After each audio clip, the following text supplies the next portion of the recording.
Nag-apply sila ng brand new dahil umaasa sila na makakakuha ng brand new na sasakyan. Pero after nila mag-apply, hindi na sila binalikan ng ahente nila sa brand new. Hindi nila alam ang dahilan bakit hindi sila ina-update ng ahente nila. Buti na lang nai-repair sila kay Sir Joshua at naayos ni Sir Joshua ang application nila. Dineclare lahat ni Sir Joshua ang kabuhayan ng client natin na business owner sila, nagpapaupa sila ng bahay at employed din, kaya naman napa-aprobahan sila at nagpa-release din agad sila ng sasakyan nila. Dumating ng maaga ang client natin dito sa showroom namin. Galing pa nga sila ng Binangonan, Rizal. Pagkatapos, pinakita naman agad namin ang unit nila. Inabutan pa nga nila na kinakarwash ang unit. Tapos, nagsimula na i-checklist ang unit para makita nila na sariwa at maayos na unit ang makukuha nila. May kasamang trusted na mekaniko ang client natin. Pinaikutan agad namin ang buong body ng unit. Tapos, sinilip naman ng mekaniko ang makina ng sasakyan. Tiningnan din niya if blow by ba ito. Pero wala naman siya nakita dahil maayos ang sasakyan na makukuha nila. At ang langis naman ang chinek niya if pang change oil na. Pero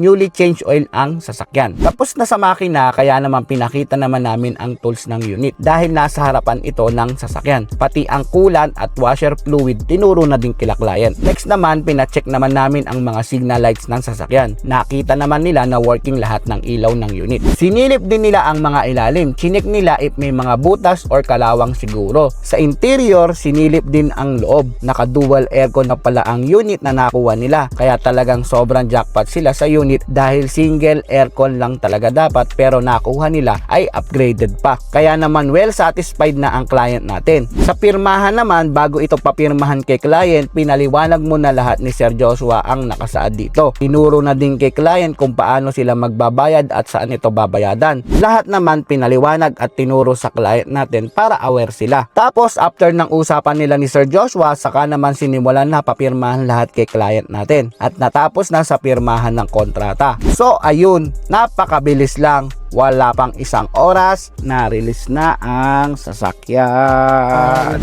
Good day mga ka-jackpot. Ako nga pala si Joshua, Sales Manager ng Carsar As Auto Trading. Naghahanap ka ba ng sariwa at affordable na unit?